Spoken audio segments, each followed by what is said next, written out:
खुलुमबाय स्टुडियोआव दं आं क्लिकां ब्रह्म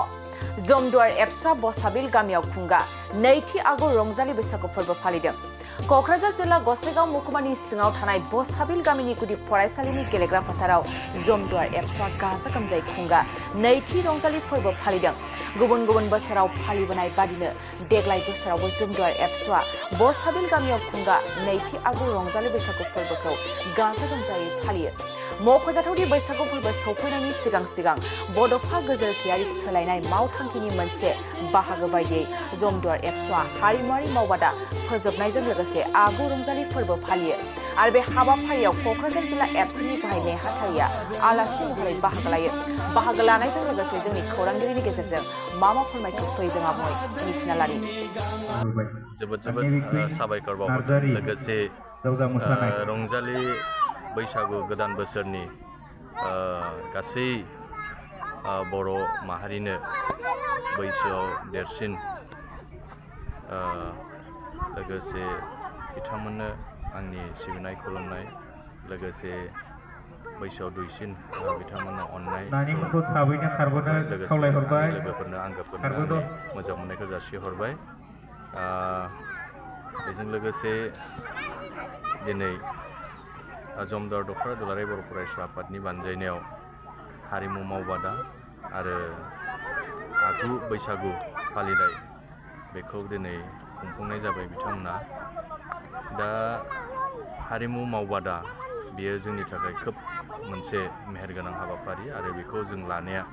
दुलाराय बर' फरायसा आफादनि बे मोनसे मावथांखि दुलाराय बर' फरायसा आफादा बड'फा गोजोरथियारि सोलायनाय मावथांखि बेखौ बिथा खालामनानै जोंनि जे माखासे बड'फानि जे सान्थौ आरो सानस्रि आरो बिथांनि मावनो आद्रा थालांनाय रायजो राजा नोंथांमोना सानफ्रोमनाङा दिनैनि हाबाफारिखौ बर' हारिखौ गेरेमसा बर' माहारि दानांगौ बेखौ बिथा खालामनानै दिनै दुलाराय बर' फरायसा आफादा बे मिशनखौ लानानै बायदि बायदि हाबा मावगासिनो दङ बयबो जालायलायनानै नैबे जोंनि हाबाफारिखौ संगे जाहाथे हेफाजाब होयो आं बेखौ खावलायखाना दोननाय जाबाय बेबो मोनसे बे मावथांखिनिनो मानो होनबा दिनै जों नुदों जे जोंनि जे कनभेनसन आरो कनफारेन्स जायोबा एबसुनि बेवहाय जोङो गेजेर माखायावहाय खाम दामग्रा बेबायदि कम्पिटिसन होयोबाबो जोङो माने बाङाय जालांनायखौ जों नुनो मोन्दोंमोन लोगोसे सिफुं सुनाय लोगोसे सेरजा सुनाय बे बिथिङावबो जोङो खम जालांनायखौ जों नुनो मोन्दोंमोन लोगोसे जोंनि जे मोसानाय बादायलायनाय बेफोरावबो जोङो खम बाहागो लानायखौ जोङो नुनो मोन्दोंमोन नाथाय नैबे दुलाराय बर' फरायसा आफादनि हारिमु मावबादानि गेजेरजों जोङो दिनै गोबां माने जोंनि गेजेराव बादायारि बिथांमोनहा दिनै ओंखारबोदों दिनै बे मोनसे हारिमु मावबादाया जोंनि मोनसे प्लेटफर्म बेवहाय जाय सिनियर बिथांमोना रोंनानै दङ जाय मोजां बिथांमोना मोसानाय मेथाइ खननाय दामजु दामनाय बे बिथिङाव दिनै मोजाङै रोंनाय दं बिथांमोनखौ लानानै जोङो दख'रानि मोनफ्रोमबो सिङावहाय बेबायदि हारिमु मावबादाखौ जों लाबोदों बेजों जोङो दिनै रोखा जानो हादों जे दिनै जोंनि गेजेराव सोलोंनो गोसो जानाय बा मोसानो गोसो जानाय गुबुन बिथिंजों दामजु दामनाय मेथाइ खननो गोसो जानाय गोबां जोंनियाव लाइमोनफोर दङ बिथांमोना सुजुग सुबिदा मोनैनि थाखाय दिनै न' सिङाव हाबसोनानै थानो गोनां जायोमोन आरो बिथांमोननि टेलेन्टआ बेयावनो गोमाफिननो गोनां जायोमोन नाथाय दिनै जोङो जोंनि गेजेरावहाय जों नुनो मोनबाय गोबां माने लाइमोनफ्रा दिनै बेवहाय बाहागो लानानै मोनसे मोजां इयुन समावहाय गावसिनि जे टेलेन्ट बेखौ दिन्थिलांनायनि जे सम बेखौ दिनै बिथांमोना मोन्दों खाबु बेखौ मोन्दों दा दिनैनि गेजेराव दिनै मानो होनबा मुलुगानो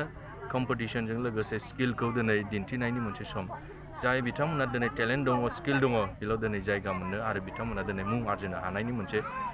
खाबुखौ दिनै लानो हादों मानो होनबा सासे मोजां मोसाखावरिखौसो दिनै बेवहाय स्टेजाव पारफर्म खालामहोनाय जायो बा गुबुन मेल मिटिंजों लोगोसे दिनै बादायलायनायाव थानाय बै मोसाखावरिखौ लेंहरनानै बादायहोनाय जायो सासे मोसानो रोङैखौ बावहाय लेंहरनानै बादायहोनाय जाया दिनै गेलेनो गोरों सुबुंखौसो लेंहरनानै दिनै फुटबलानो जा क्रिकेटानो जा गुबुन बिथिं गेलेमुआनो जा गेलेनो गोरोंखौसो दिनै लेंहरनानै दिनै गेलेहोनाय जायो दा बेवहाय जों दिनै नुबाय दिनै मुलुगा दिनै स्किलनि सायावहाय आरो दिनै क्वालिटिनि सायाव टेलेन्टनि सायाव दिनै सोनारनानै दङ दा बेनि थाखायनो जों साफ्रोमबो जोंनि लाइमोनफोरखौ दिनै जोङो हारिमु बिथिङावहाय बा गुबुन बिथिङावहाय रोंखा राखा खालामनो थाखाय आदब गोनां खालामनो थाखाय जों दुलाराय बर' फरायसा आफादा गुबुन जे आयदाफारिखौ लानानै दिनै खामानि मावबाय थादों। दा दिनैबो जों हारिमु मावबादानि गेजेरजों जोंनि गाननाय जोमनाय जोंनि जे आइडेन्टिटि बेखौ रक्षना होनायजों लोगोसे मुलुग दरबाराव जे बागुरुम्बा मोसानाया बिराद मोजां। जे खाम सिफुङा दिनै GI टेग मोनबाय, जोंनि दख'ना गामसाया दिनै GI टेग मोनबाय, जोंनि जानाय माखासे 13टा आइटेमा दिनै GI टेग मोनबाय। बेखौ जोङो बुहुमाव दिनै गोसारहोनायजों लोगोसे मिथिनायजों लोगोसे जोंनि जे माने बैसागु मोसानाय बा जोंनि दावस्रि देलाय मोसानाय लोगोसे जोंनि बागुरुम्बा मोसानाय बेखौ जोङो साफ्रोमबो जोंनि बर' फिसानो जोङो होलांनो थाखाय दिनै दुलाराय बर' फरायसा आफादा खामानि मावदों आरो बेखौ दिनै बयबो दिनैहाय सोलोंनो थाखाय बयबो मोनफ्रोमबो ओनसोलावहाय दिनै ओंखारनायखौ जों नुनो मोनदों आरो बेयो जाहैबाय जोंनि बर' हारिखौ जाथिखौ दानायनि मोनसे सुबुं सम्पद सोरजिनायनि बेयो मोनसे नेरसोन। गोजोनथाव खौरां, नोंथाङा गोजौ थाखोनि फोरोंगिरि जानो गोसो दंना? जुदि नोंथाङा बेफोरबायदि गोजौ थाखोनि फोरोंगिरि जानो गोसो दं अब्ला नोंथांनि थाखाय मोनसे गोजोनथाव खौरां। क'क्राझार सहरनि सा फारसे थानाय थिथागुरि मानास पाब्लिक स्कुलाव सासे साइन्स आयदानि फोरोंगिरिनि मासि ओंखारदों। क'क्राझार सहरनि थिथागुरि मानास पाब्लिक स्कुलाव सासे रोंगौथि गोनां साइन्स आयदानि एसिस्टेन्ट फोरोंगिरि नांगौ जानानै फैदों। आरो जाय बिजाथिया बे फोरोंगिरिनि मासियाव एप्लाइ खालामगोन बै बिजाथिया BSc, MSc लोगोसे BEd, DLED नि रोंगौथि जानाय जानांगोन।